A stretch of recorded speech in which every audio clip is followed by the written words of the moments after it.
दोस्तों, जब बात बच्चों को जन्म देने की आती है तो हम इंसानों के केस में ये नजारा थोड़ा ड्रामेटिक हो जाता है। जहाँ महिला लेबर पेन से चिल्ला रही होती है, डॉक्टर बच्चे को पेट से बाहर निकालने में लगा होता है और रिश्तेदार बाहर खड़े होकर पसीना बहा रहे होते हैं। दोस्तों, हम इंसानों की परेशानी तो हर कोई देखता है, पर जानवरों का क्या? क्योंकि बच्चों को जन्म देते समय जानवरों को भी कई सारी अलग अलग परेशानियों से गुजरना पड़ता है। और फिर जब वो एक नए जीव को जन्म देते हैं तो ये नजारा वाकई में दिल को छू जाने वाला होता है। आज के इस वीडियो में हम आपको कुछ ऐसे ही एनिमल बर्ड्स दिखाएंगे।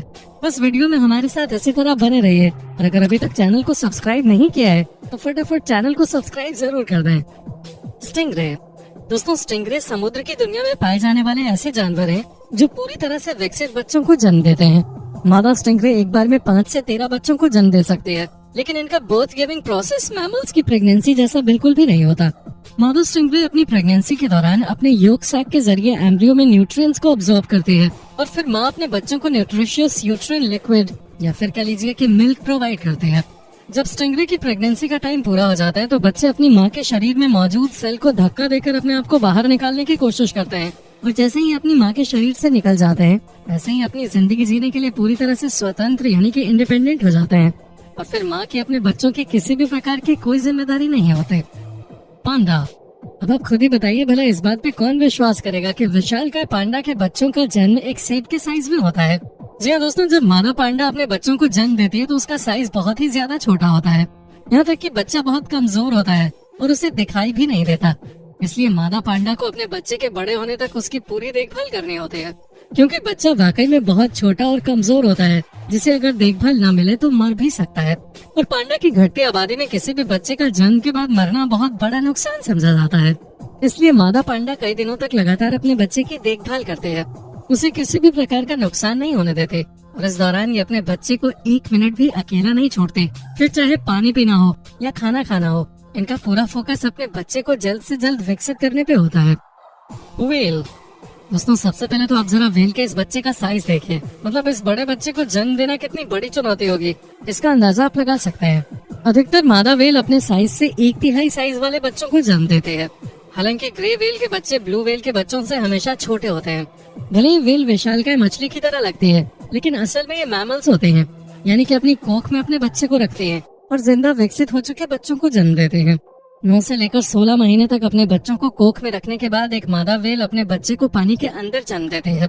व्हेल के बच्चे सबसे पहले अपनी पूंछ को बाहर निकालते हैं ताकि ये डूबे ना, और जैसे ही बच्चा माँ की कोख से बाहर निकलता है माँ उसे ऊपर की तरफ ले जाती है ताकि बच्चा वाटर सरफेस पे अपनी पहली सांस ले सके। सिर्फ इतना ही नहीं, व्हेल के बच्चे अपनी माँ के साथ 2 सालों तक चिपके रहते हैं जब तक वो पूरी तरह से विकसित नहीं हो जाते, सिवाय किलर व्हेल को छोड़कर, क्योंकि इनके बच्चे अपनी माँ के साथ जिंदगी भर रहते हैं। डॉल्फिन। दोस्तों, व्हेल की तरह ही डॉल्फिन भी इस दुनिया में सबसे पहले अपनी पूंछ को ही बाहर निकालते हैं ताकि जैसे ही अपनी माँ के शरीर से बाहर निकले वैसे ही पानी में तैरना शुरू कर दे और तुरंत सरफेस पे पहुँच के अपनी पहली सांस ले। दोस्तों, यहाँ पर डॉल्फिन की माँ उन्हें सरफेस तक पहुँचाने में ज्यादा मदद नहीं करते, इसलिए डॉल्फिन को खुद ही वाटर सरफेस तक पहुँचने के लिए मेहनत करनी पड़ती है। मादा डॉल्फिन एक समय में एक ही बच्चे को जन्म देती है। हालांकि डॉल्फिन का मोर्टेलिटी रेट बहुत ही ज्यादा है। ऐसे में जब कोई डॉल्फिन अपने बच्चे को जन्म देती है तो उसका बच्चा अपनी माँ पे पूरी तरह से डिपेंडेंट होता है। जहाँ मादा डॉल्फिन अपने बच्चे को हर तरह के न्यूट्रिएंट्स प्रोवाइड कराती है ताकि वो जल्द से जल्द ग्रो कर सके। जिराफ। दोस्तों, जिराफ का अपने बच्चों को जन्म देने का तरीका वाकई में निराला होता है। जहाँ जिराफ के बच्चे अपनी माँ की इतनी इज्जत करते हैं कि जहाँ उनकी माँ ने जन्म लिया होता है उसी जगह पे वो भी जन्म लेते हैं। सिर्फ इतना ही नहीं, उसी जगह पे जिराफ की माँ ने भी जन्म लिया होता है। असल में दोस्तों, जिराफ अपने बच्चों को वहीं जन्म देते हैं जहाँ उन्होंने जन्म लिया था। इसलिए जैसे ही इनकी प्रेगनेंसी का टाइम पूरा होने वाला होता है और डिलीवरी का टाइम आता है तो ये उस लोकेशन पे पहुंच जाते हैं जहाँ पे इनका जन्म हुआ होता है। और फिर अपनी लंबी हाइट की वजह से मादा जिराफ अपने बच्चे को खड़े होकर जन्म देती है। जहाँ जन्म लेते वक्त सबसे पहले बच्चा आगे वाले पैर और सिर को बाहर निकालता है और फिर जिराफ का बच्चा अच्छी खासी ऊंचाई से धड़ाम से जमीन पे गिर जाता है। पर घबराइए मत, इससे बच्चे को चोट नहीं लगती, बल्कि इतनी ऊंचाई पर से गिरने के बाद जिराफ के बच्चों को एक झटका सा लगता है जो उन्हें खड़ा होने में मदद करता है। रैबिट्स। जब बात खरगोश की होती है तो इनकी प्रेगनेंसी वाकई में बहुत अजीब होती है। जहाँ खरगोश मुश्किल से केवल 1 महीने के लिए प्रेग्नेंट होते हैं। अपने बच्चे को जन्म देने के बाद ये थोड़े ही समय में वापस से प्रोक्रिएशन के प्रोसेस में लग जाते हैं, क्योंकि इन्हें प्रेग्नेंट होने से ज्यादा मजा प्रजनन के प्रोसेस में आता है। और उसी का नतीजा है कि 1 साल में मादा रैबिट कई सारे बच्चों को जन्म देती है। हालांकि बच्चों को जन्म देने के मामले में खरगोश थोड़े शर्मीले भी होते हैं, जो बिल्कुल शांत जगह ढूंढते हैं जहाँ कोई आता जाता ना हो, ताकि ये बिना किसी डिस्टरबेंस के अपने बच्चों को सुरक्षा पूर्वक जन्म दे सकें। एलिफेंट। अच्छा दोस्तों, कल्पना कीजिए कि जन्म के तुरंत बाद ही आपको जमीन पर 3 फुट की ऊंचाई से छोड़ दिया जाए, तो कैसा होगा? हमें पता है इंसान के बच्चों के लिए ये एक्सपीरियंस बहुत ही खराब हो सकता है, लेकिन हाथी के लिए ये कोई बड़ी बात नहीं है। 200 से 320 पाउंड के वजन के साथ जन्म लेने वाले हाथी के बच्चे जब जमीन पर कदम रखते हैं तो 22 महीने की प्रेगनेंसी के बाद काफी विकसित हो चुके होते हैं। इसी वजह से जन्म के 30 मिनट बाद वो चलना भी शुरू कर देते हैं और अपनी माँ के आगे पीछे घुमा करता है। हाथी का बच्चा अपनी माँ के साथ करीब 6 सालों तक रहता है और इस बीच माँ अपने बच्चे की पूरी देखभाल करती है। और मजाल है कि माँ के होते हुए कोई भी हाथी के बच्चे को छू के भी दिखा दे। ओरंगेटन। आइए अब हम आपको इंसानों के दूर के रिश्तेदार से मिलवाते हैं। ओरंगेटन की प्रेगनेंसी का पीरियड 8.5 महीने के करीब होता है और जब इनका जन्म हो जाता है तो ये अपनी माँ पर पूरी तरह से डिपेंडेंट होते हैं, ठीक वैसे ही जैसे हम इंसानों के बच्चे होते हैं।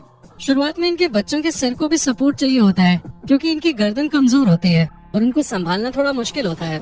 माँ अपने बच्चों का पूरी तरह से ध्यान रखती है जब तक उनके शरीर के सभी अंग मजबूत नहीं बन जाते। जब बात बच्चों की देखभाल की आती है तो मादा ओरंगेटन किसी भी प्रकार का रिस्क नहीं लेती है और हर तरह से अपने बच्चों को सुरक्षित रखने की कोशिश करती है। हेजहॉग। अब जरा आप हेजहॉग से मिलिए जो कुछ ज्यादा ही मोटी होते हैं। खास करके जब बात बच्चों को जन्म देने की आती है तो मादा हेजहॉग को बिल्कुल स्टेबल और परफेक्ट कंडीशन चाहिए होती है। अगर अपने बच्चे को जन्म देने से पहले थोड़ी सी भी डिस्टर्बेंस हुई तो इनका दिमाग खराब हो जाता है, जिसके बाद कई बार तो ये जानवर एक घोंसले से दूसरे घोंसले में अपने बच्चे को जन्म देने के लिए पहुंच जाते हैं और कई बार तो ये इतने गुस्से में आ जाते हैं कि अपने खुद के बच्चों को जन्म देने के तुरंत बाद ही उन्हें खा भी लेते हैं। ऐसे में अपने बच्चों को अपना शिकार न बनाएं, इस चीज से बचने के लिए अधिकतर ये जानवर रात के समय में बच्चों को जन्म देना पसंद करते हैं ताकि इन्हें पूरी शांति मिल सके। सिर्फ इतना ही नहीं दोस्तों, ये जानवर अपने बच्चों को अपने साथियों का शिकार होने से बचाने के लिए उन्हें पता ही नहीं लगने देते कि ये प्रेग्नेंट है या फिर इन्होंने बच्चे को जन्म दिया है। टाइगर्स। दोस्तों, प्रेगनेंसी की अगर बात की जाए तो टाइगर से ज्यादा चुपके चोरी शायद ही कोई प्रेग्नेंट होता होगा, क्योंकि एक तो इनका प्रेगनेंसी पीरियड मात्र 3.5 महीने का होता है। ऊपर से इस पूरी प्रेगनेंसी पीरियड के दौरान इनका पेट बाहर नहीं निकलता। सिर्फ आखिर के 10 से 12 दिन जब रह जाते हैं तो इनका पेट बाहर की तरफ दिखने लगता है, लेकिन तब तक मादा टाइगर किसी शांत और अकेली जगह पे जाकर सेटल हो जाते हैं। दोस्तों, ये बड़ी बिल्लियां एक बार में करीब 3 बच्चों को जन्म देती हैं और कई बार ये संख्या 7 भी हो जाती है। पर हाँ, एक बात तो कहनी पड़ेगी, टाइगर के बच्चे जब जन्म लेते हैं तो वाकई में बहुत क्यूट लगते हैं। अब बात करते हैं जंगल के राजा शेर की, जिनकी प्रेगनेंसी के बारे में शायद ही किसी को पता चल पाता हो, क्योंकि अपनी प्रेगनेंसी को प्राइवेट रखने के मामले में ये टाइगर से भी 4 हाथ आगे है। जहाँ शेरनी अपनी प्रेगनेंसी को छुपाने के लिए अपने पूरे ग्रुप से पूरे 3 महीने के लिए अलग रहते हैं। अब आप बोलेंगे भला इतने लंबे समय तक अलग और अकेले रहने का क्या फायदा? तो दोस्तों, बच्चा चाहे शेर का हो या फिर कुत्ते का, उसे प्रोटेक्ट करना हर माँ की सबसे पहली जिम्मेदारी होती है। और अपने ग्रुप के साथ साथ गर्मा गर्मी वाले माहौल में कोई भी शेरनी अपने बच्चों की जान खतरे में नहीं डालना चाहती, फिर चाहे उसके लिए उसे कुछ भी क्यों न करना पड़े।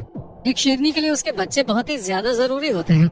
वैसे तो शेरों के पूरे ग्रुप को ही प्रोटेक्शन मिलती है, लेकिन बच्चों को खास करके प्रोटेक्ट किया जाता है। तो दोस्तों, हमें पूरी उम्मीद है कि एनिमल किंगडम में जानवरों के जन्म लेने के प्रोसेस के बारे में जानकर आप काफी हैरान हुए होंगे।